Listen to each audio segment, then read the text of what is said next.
He never tasted ice cream, never watched Saturday morning cartoons, never had a single sleepover. From the day he was born, his father decided Todd Marinovich would not be a normal kid. He would be the perfect quarterback, a human machine. And that decision destroyed him before he ever played one NFL snap. This is the darkest what if in football history. March 4th, 1969. Todd comes out screaming, red-faced, perfect. Marv Marinovich doesn't smile, doesn't kiss his wife, doesn't even cut the cord himself. He just clicks a stopwatch and whispers, "Let's go." Day 1, 0 sugar, ever. Not even a drop of juice. No birthday cake, no Halloween candy, no Christmas cookies, nothing that normal kids live for. Only brown rice, steamed vegetables, and meat Marv hunted or fished himself. He purees it, weighs it on a scale, logs every gram. Age 2, Todd is already stretching 4 hours a day. Hamstrings, hips, shoulders, neck. Marv pulls until the boy cries, then pulls some more. Age 3, 500 push-ups a day is mandatory.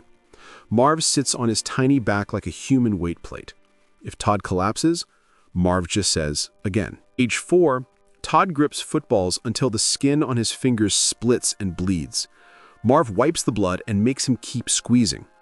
There's a 300-page spiral notebook labeled Todd Project in black Sharpie. Every single calorie, every rep, every minute of sleep, every bowel movement logged. Temperature, heart rate, mood logged. Playdates? Banned. Other kids are contaminated. They eat Pop-Tarts, they watch Ninja Turtles, they're weak. Todd is not allowed to speak to them. He trains alone in the backyard while neighborhood kids ride bikes and laugh on the other side of the fence. He hears them. He never joins them. He is not a son. He is the experiment. And experiments don't get to be children. They get measured, stretched, timed, and broken in just enough to be rebuilt stronger. By 15, the experiment looks like a damn miracle. 9,194 passing yards. 0 losses as a starter. Never. Not once. Left-handed rocket that hits receivers in the eyeball from 60 yards. 6'4", 215, shredded. Runs a 4.52 40 like it's nothing. Defensive coaches wake up with nightmares about this kid. Sports Illustrated slaps him on the cover at 17, junior year. Headline in massive red letters, Robo QB. College coaches are literally crying on recruiting calls. Pete Carroll, Terry Donahue, even Nick Saban before he was Saban, begging, screaming, offering the whole damn campus. Scouts say he's the best high school arm they've ever seen in their lives. NFL teams are already projecting him top 5. Grown men call him the perfect quarterback while he's still shaving once a week. And every single night he lies in bed staring at the ceiling, wishing the whole world would just shut up and leave him alone. He fucking hates it. All of it. He picks USC. Local kid, Hollywood lights, perfect fit. Freshman year, 1988. He walks in and immediately takes the starting job from Rodney Peete, a guy who just went top 10 in the draft. Nobody does that. Nobody. He throws for 2,578 yards, 23 touchdowns, only 7 picks. Leads USC to the Rose Bowl and beats Michigan 22-14. He's 19 years old and already a Pac-10 legend. Campus loses its mind. Sorority Row is a war zone of girls trying to get next to him. He's dating actual models, driving a brand new Jeep Cherokee the boosters gave him, partying at the 901 Club with celebrities.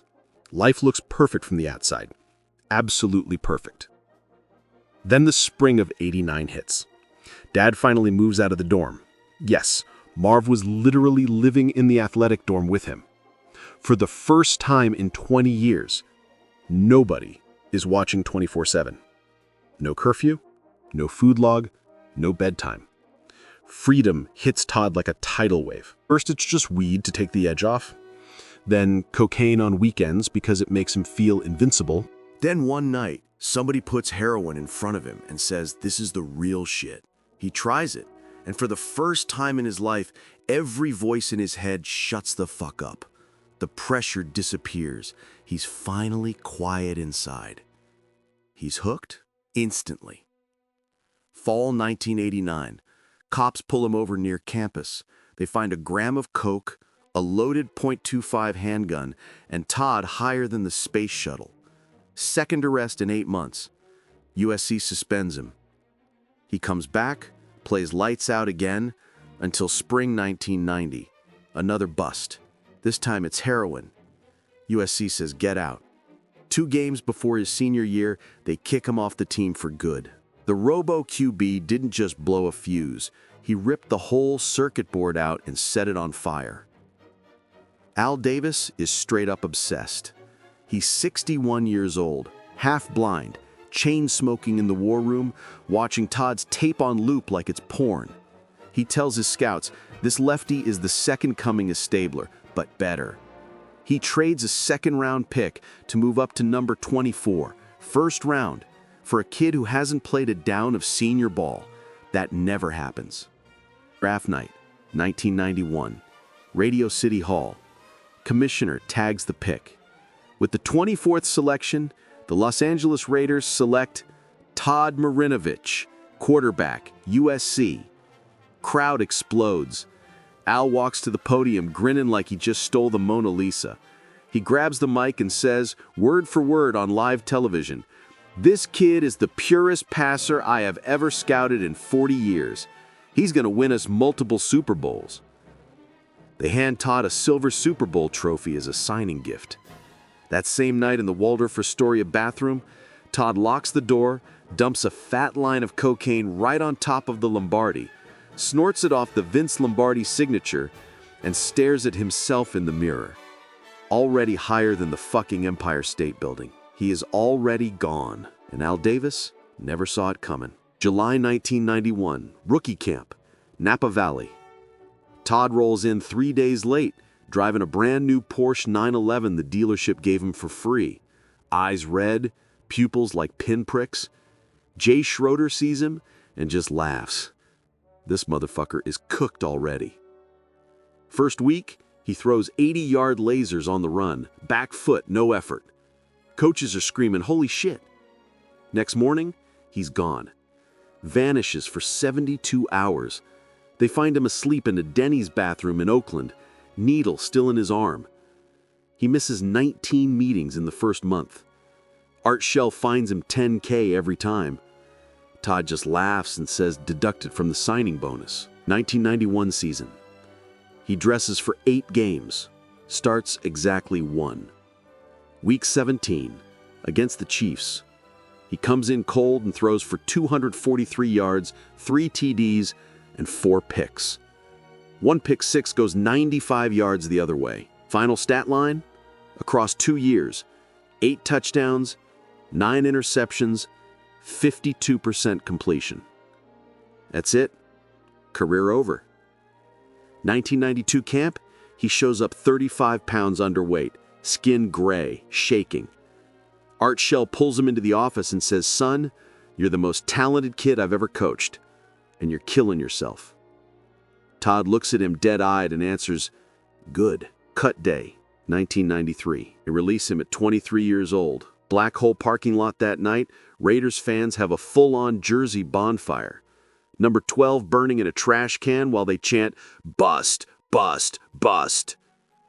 Someone pisses on the flames to put it out. The greatest prospect any scout had ever seen. Flamed out before most rookies even get their second contract. Done at 23. Dead in the league before he could legally rent a car.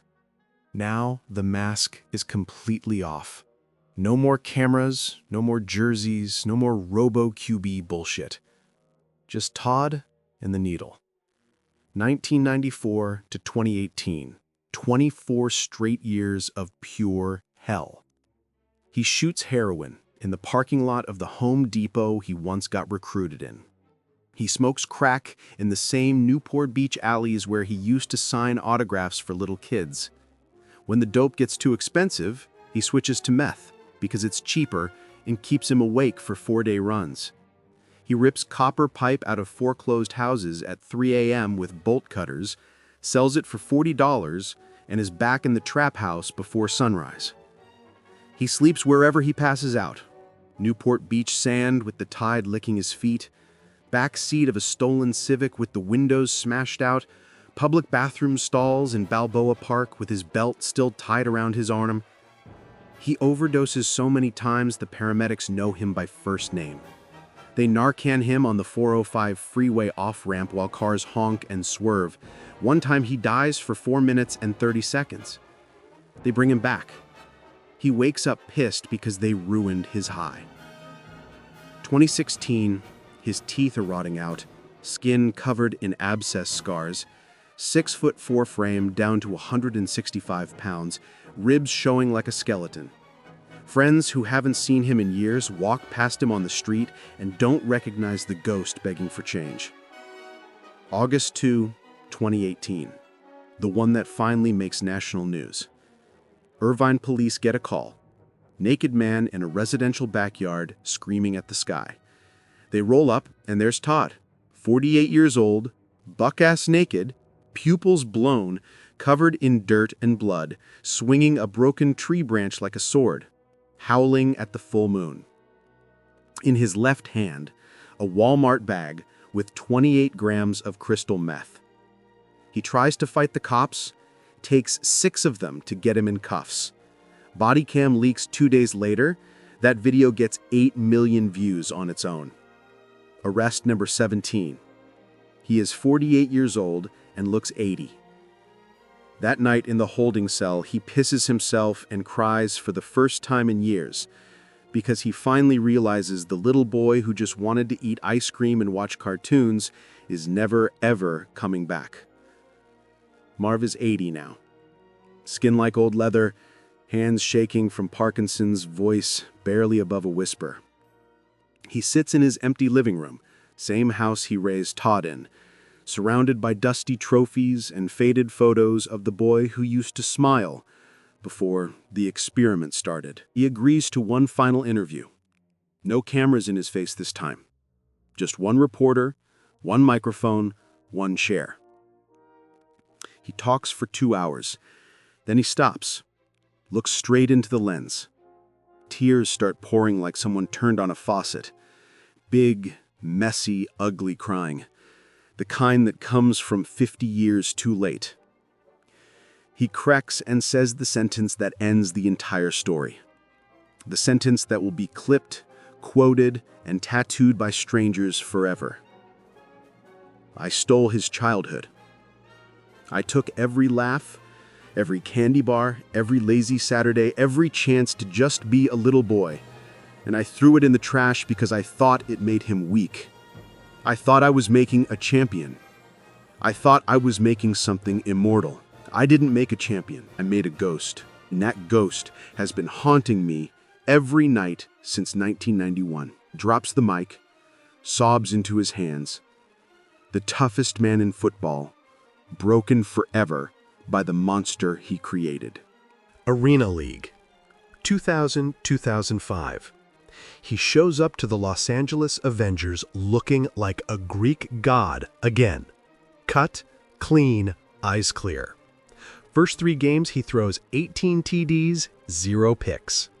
The crowd starts chanting, "Robo, Robo," like it's 1987 again. Week 4, gone. Team finds his locker cleaned out and a needle on the floor. Canadian League, 2003. The BC Lions give him one last shot. He wins MVP of training camp. Head coach says, "This is the best quarterback I've ever coached." Week 2, he no-shows the team bus. They find him 3 days later in a Vancouver motel with 2 hookers and a trash bag full of pills. Spring leagues nobody even remembers the names of. XFL 2001, UFL, AFL 2, whatever. Every single time, the same movie plays.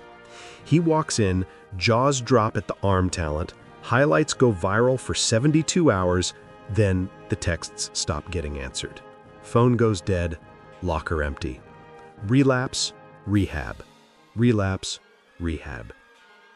He checks into 27 different treatment centers. Some of them twice, some of them 3 times.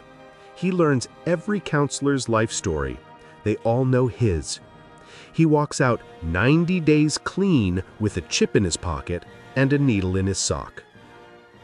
He keeps swinging at redemption like a boxer who refuses to stay down, keeps getting up off the canvas, keeps getting knocked out cold again and again and again.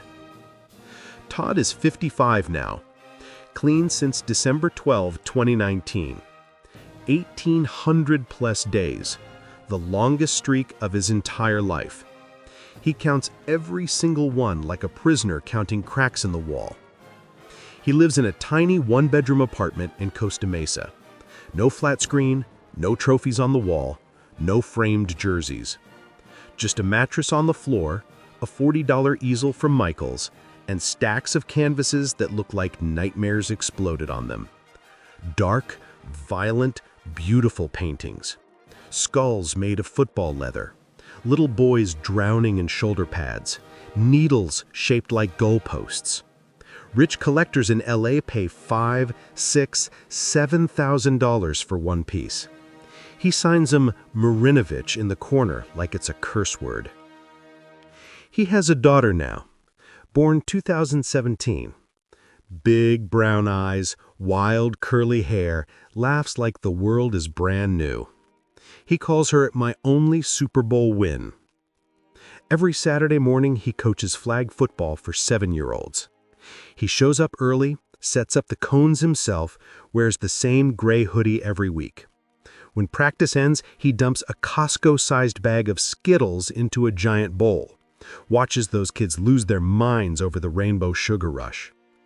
He just stands there grinning like an idiot, eyes wet. Tells anyone who asks, letting these kids eat candy after practice, that's the proudest thing I've ever done in my life. Prouder than the Rose Bowl, prouder than any touchdown. Because nobody's dad is sitting on their back doing push-ups at age 3. They just get to be kids. He finally learned how to win by letting kids do the one thing he never got to do. Be little. Todd Marinovich was engineered to never fail. So when he finally did, he didn't know how to be human anymore. He spent 30 years trying to kill the machine his father built. One quote from Todd ends it all. "I was never allowed to be a little boy, so I spent my whole life trying to murder the man they turned me into." If that didn't just rip your heart out, check your pulse. Like if this one hurt. Subscribe if you want more stories that actually matter. I'll see you in the next one.